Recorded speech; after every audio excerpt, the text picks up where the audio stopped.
To welcome our first Ready to Work panel. You guys heard from me last week about this, and I'm really excited for us to be able to provide you the opportunity to hear about a variety of opportunities for you as you move forward. I know that you'll join me in giving your complete attention to our panelists. Each panelist group is going to talk just for about 5 minutes on each of their areas, telling you a little bit about it, what are the next steps. And then that'll go about half an hour. You'll have time afterwards to come up and look at the brochure, handouts. Can't talk today. See the manipulatives and learn more about each of the programs. All right. If you save your questions till the end, that'd be great. And you guys are up first. There is no mic, so we got to keep the noise down as everyone speaks in their area. Oh, good morning, everybody. Okay, good. You guys responded. My name is Ashley Sablar. I'm the admissions counselor that represents Job Corps. Does anybody here know what Job Corps is? Staff don't count. Okay, so what we are is we're a residential training program. What we mean by that is we are a tech school with doors. That's the easiest way to put it. Okay. We are federally funded, which means you guys would pay absolutely nothing to attend. Okay, there is no loan, there is no bill if you don't make it. There is only expectations of you guys, okay? Each student that we take into Job Corps runs us about $40,000. That's a whole lot of free money to be handed. So we want you guys to have us help you succeed, have us push you guys in the right direction. That way, when you guys come out from Job Corps, you're able to get a job. And we're not talking flipping burgers at McDonald's job, we're talking a job in a trade. So something you're gonna be able to do for the rest of your life. Something I like to point out to every student I come across, I'm a tech school graduate. I went to Canary in Waterbury. I took electronics for my trade. Do you see me using it right now? No. But it's something I will always have. It will always be on my resume. I will argue with people over that. It will always be on my resume. I worked hard for that. It doesn't mean my qualifications ever expire. My certifications will always be good. It's something that I always have a plan B. Okay, and that's the most important thing you guys could ever have in your life is a backup plan. Whether it's college and you just don't feel ready for it, you don't know what you want to do, it's okay to take that time. You guys are younger. Okay, so we look into students of the age of 16 to 24. That way, you guys have that ability to build yourself up. We do give every person who comes in 2 years. Anybody want to take a wild guess how long students actually take to finish? 4. I wish. No, the average student for Job Corps is about 12 to 14 months. So give us a year, we'll give you some skills. Sound fair? Okay, and for free. So it's not like you're gonna have to worry about paying a bill every month. We do deal with trades. And if you guys come up to see me, you'll be able to take one of these packets and it has trade listings in it. I recruit for not just the state of Connecticut. I have students in Maine.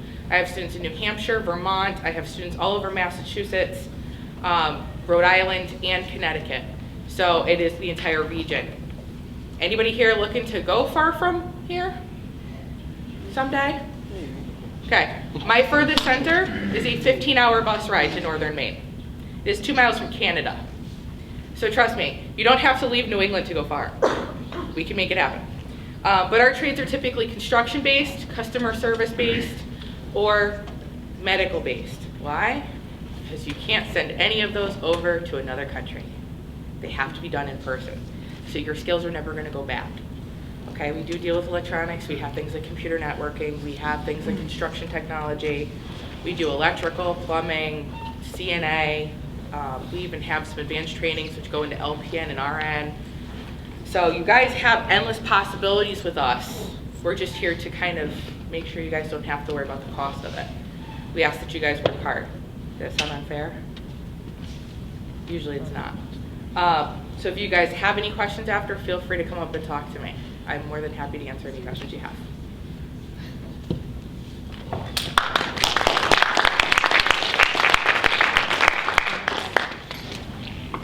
So I want to thank all of you for coming to check us out today. My name is Nancy Almonte. I am one of the admissions leaders with Paul Mitchell, the school in Danbury. We are a cosmetology school. Our future professionals, we don't call them students, we call them future professionals because that's what they're going to be. They spend anywhere between 10.5 months to about a year and a half to complete our program, and they graduate with their cosmetology license. Paul Mitchell schools have been around for over 20 years. The Danbury School has been around for approximately 5, and we are a pretty small school. Our class size is maxed out right around 15 future professionals per class. One of my favorite things about Paul Mitchell schools is how we teach. We have a very unique way of teaching. Has anybody here ever heard of the theory of multiple intelligence? No. Some of you have, okay. So multiple intelligence is, it explains how we process and access information. So we're all smart, we're just smart in different ways because we learn differently. And we know that there are 7 different learning types. For example, there's what's called a spatial learner. Spatial learners learn best by having a visual image, so looking at pictures. We also have what's called musical learners. So we may teach our future professionals a song or two to help them remember what's being taught. We have body kinesthetic learners. Those are individuals that need to move around, they need the hands-on. So when you're not working on your doll head and you're sitting in class doing maybe book work, there's always going to be baskets with toys and snacks. That way that body kinesthetic learner has something to move around with so that they can stay focused and engaged. We know that there's also interpersonal learners. You'll have the opportunity to work with each other as well as by yourselves, and you always have hands-on. And one of the reasons I'm so passionate about talking about that is because it makes it so that everybody can stay engaged in the learning process, and it makes learning fun. Because we all know that when we're not learning something, it's not as fun and we're not going to stay as engaged. So our teaching style makes it so that everybody can stay engaged and they're learning the best that they can. And the first week of school, we actually have our future professionals take a multiple intelligence assessment, which lets us know what type of learner you are. So if maybe you're not able to understand how to cut a certain haircut or do a certain color technique, our learning leaders are going to look at what your multiple intelligence is. If you are a spatial learner, they're going to know that you're going to need more visual images. If they see that you learn mostly with people, they're going to have you partner up with somebody. So that's multiple intelligence. And another great thing about our schools is that we are not only teaching great technical skills, but we're teaching you the professional skills that you're going to need to be successful in the beauty industry. So there are many, many things that you can do with your cosmetology license. There are opportunities within salons. One of those being you can be a stylist, you could be a manager, you can own a salon. You could always work at a Paul Mitchell school. Once you've been licensed for 2 years, and if you'd like to teach, you can always come back and teach. There are many opportunities in the entertainment industry. For example, theater, music, movie, cruise ships, they all have salons and spas, so if you like to travel, that might be a cool place to look for work. And if you like the business side of it, there's John Paul Mitchell Systems. There are over 100,000 Paul Mitchell salons. Across the U.S., there's over 100 Paul Mitchell schools, and what that means is lots of opportunities for you. If you ever were to relocate to another state, you would just have to call one of those Paul Mitchell schools and they would absolutely help you find a job, which is pretty cool. So you're part of that Paul Mitchell family forever. And we have many opportunities within the school. So on a monthly basis, we have guest artists that come in. Some of the guest artists that come in over the past year include barbershop owners, barbers, hairdressers, salon owners, spa owners. We've also had celebrity hairstylists, celebrity makeup artists. These are people that you get to network with while you're still in school. And those are some of the skills that we teach you, is how to network. We expose you to many networking opportunities. One of the ones coming up, which we host twice a year, is called Future Professionals in Action. And that's where we invite salon owners and managers from all over Connecticut and parts of New York as well to come to our school. All of our future professionals have resumes that they may already have it. If not, they're going to learn how to create an excellent resume that's going to make them very marketable, and it's going to be geared towards the beauty industry. And they're going to learn how to do that through our professional development classes. So they'll all have their resumes readily available for those salon owners to take, discuss with them, and they have the opportunity to perform a haircut and a style and finish. It's a great networking opportunity. A lot of our future professionals have landed their jobs that way. And again, those are held twice a year. So some of the other professional development classes that we teach are helping our future professionals create a career plan and a marketing strategy. So we know that there's many job opportunities, whether they're looking to work in a school, in a salon, own their own business one day, work in the entertainment industry, whatever that is, they're gonna pick their top 3 career choices. And they're gonna also write down an outline. So what are the things that they need to work on within the next year, within the next 3 years, within the next 5 years, so that they can get to where they wanna be. So we all know that it takes a lot of hard work to build that great resume. And those are things that that we teach you. So success isn't going to happen automatically. You need to work hard, and you need to work hard at developing a name for yourself, so you have that great reputation and a great resume, so that employers want to hire you. Lastly, some of the other professional development classes that we teach include mock interviews. So you'll get to observe salon owners coming into the school and conducting interviews with our future professionals. That way, it takes away a little bit of the nerves that you might have going out for that first professional job interview. You will have witnessed one in the school, and we do an activity afterwards. So we talk about what are some of the things that the student that interviewed did well, what could they have maybe done a little bit better. So lots and lots of opportunities there. And in addition to those things, our program is accredited through NACIS, which means that we do offer federal financial aid. So there is help in paying for school. We also offer scholarships. And when you come into the school, you have the opportunity to tour. You have the opportunity to meet with our financial aid leaders, who will let you know what you can do to apply for financial aid. So yeah, if anybody is looking for a little bit more information or would like to come and check out our school, maybe come in and spend a day with us for one of our future professional in action days. That'll give you the opportunity to shadow our future professionals and actually spend time with them, not only in the classroom, but on the clinic floor. That's where they do hair and makeup and nails and everything that they learn to do. And I look forward to speaking with you. Thank you.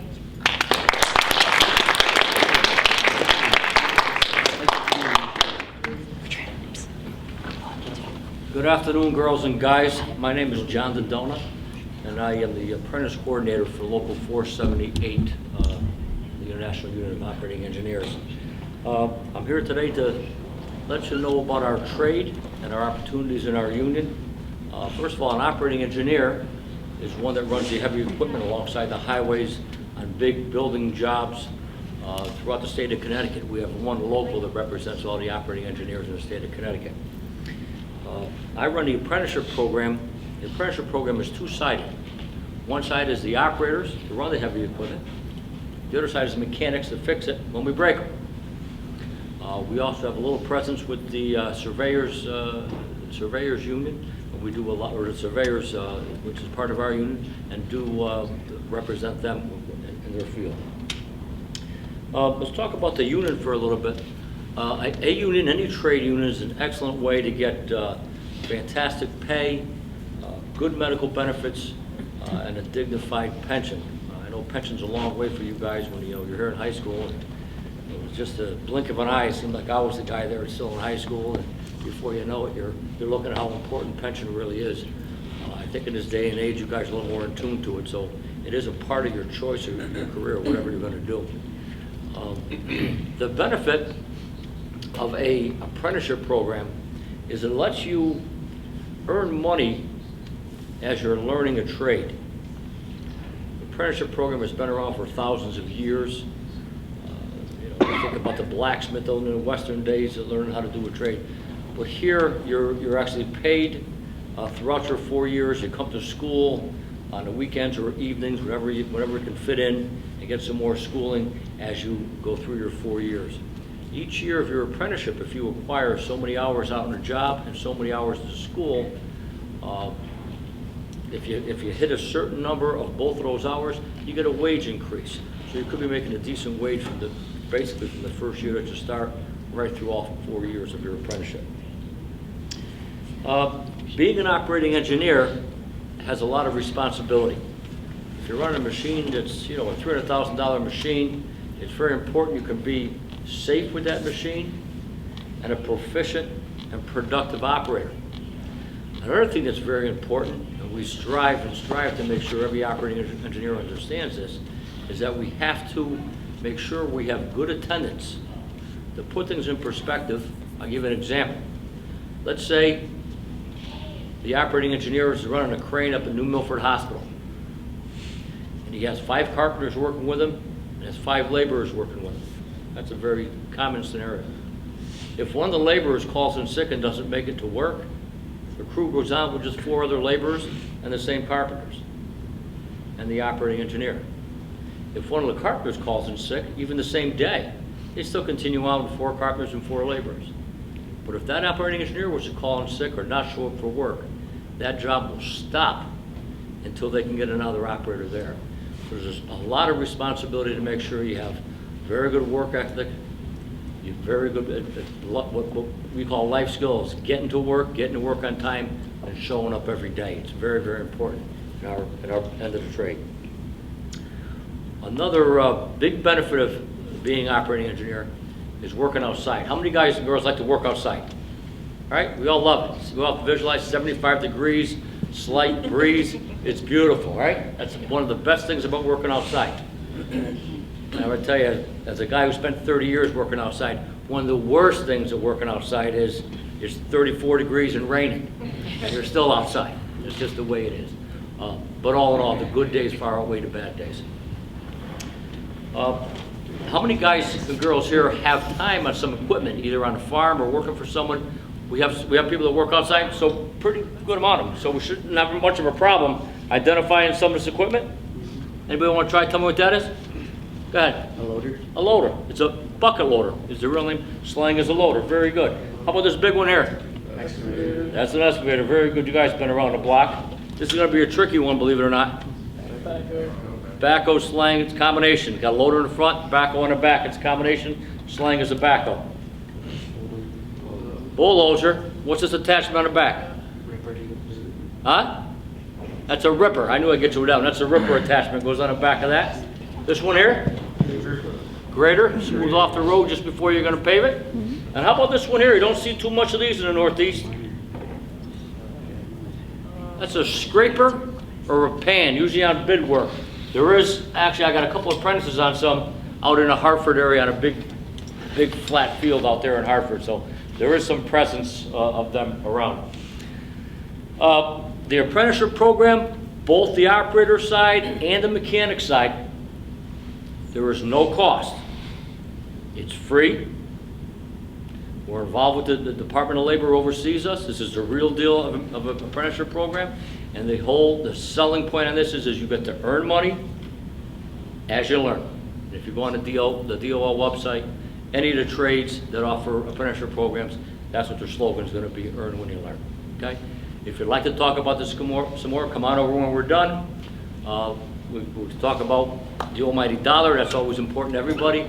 And we'll get more in detail. Thank you for a couple minutes.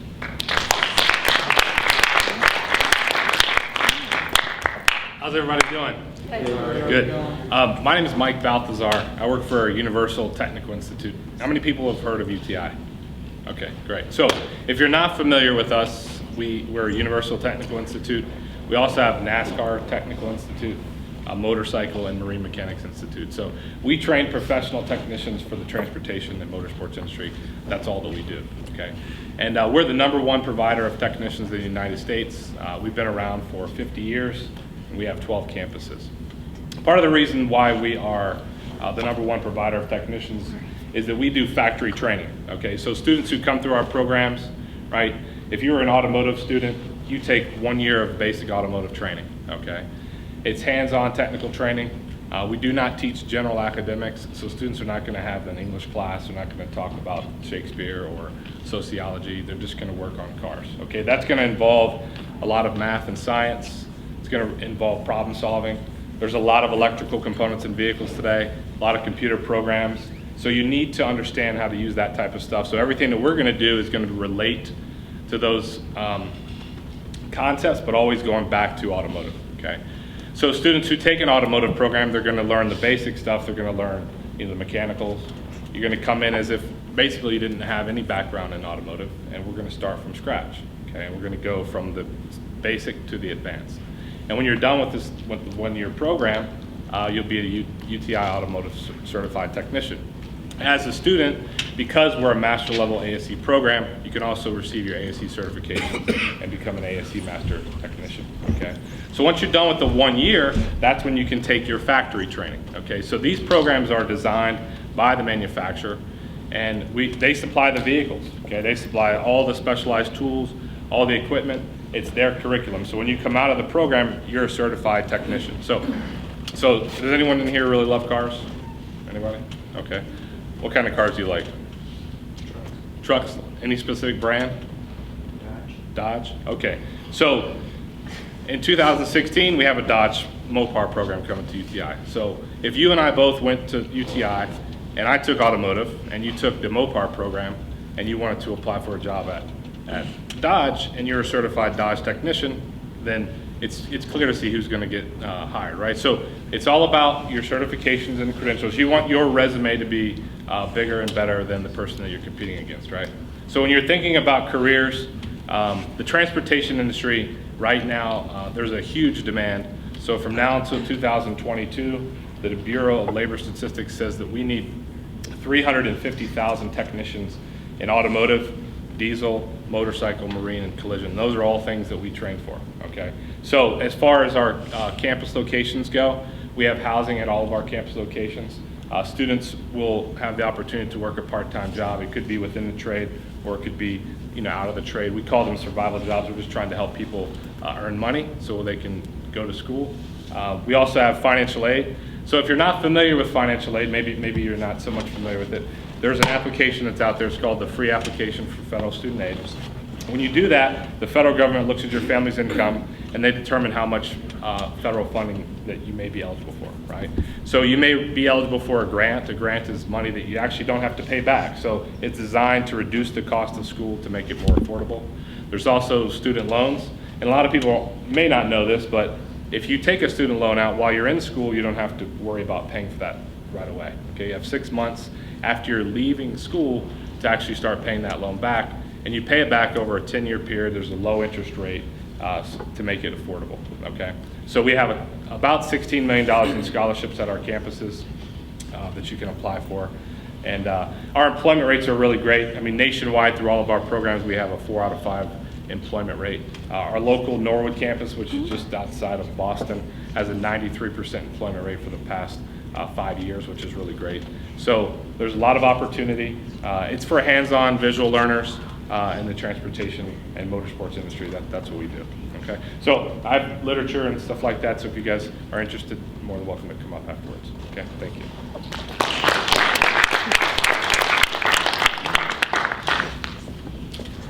Good afternoon. We'll keep it short. I know you've got a lot of information already today. I'm Kathy Marcioni. This is Sherry Guerrera. We are with the State Bureau of Rehabilitation Services. And what we do is our program helps people, kids and adults, who have any kind of disability to get and keep jobs and to get into a career.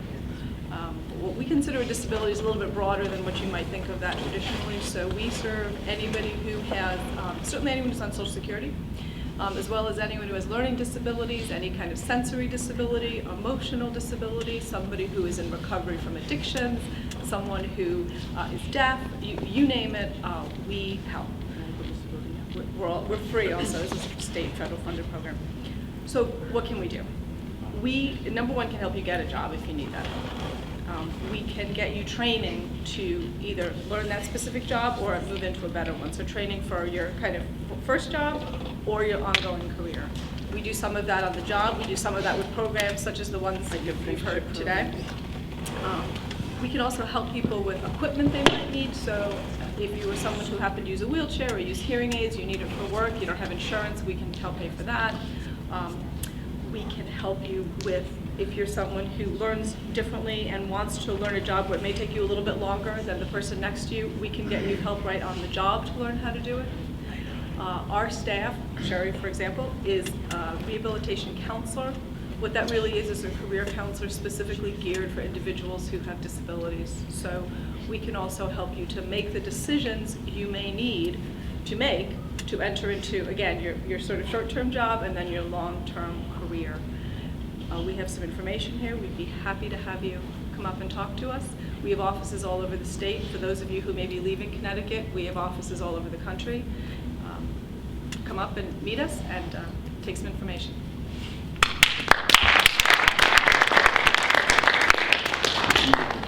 I just want to say thank you all for your information. This was great. Let's give them another big round of applause. So students, this concludes this piece of the presentation. We've got another like 10-15 minutes if you want to access the tables, talk to them about their specific programs and get information. Okay, so get up and get moving.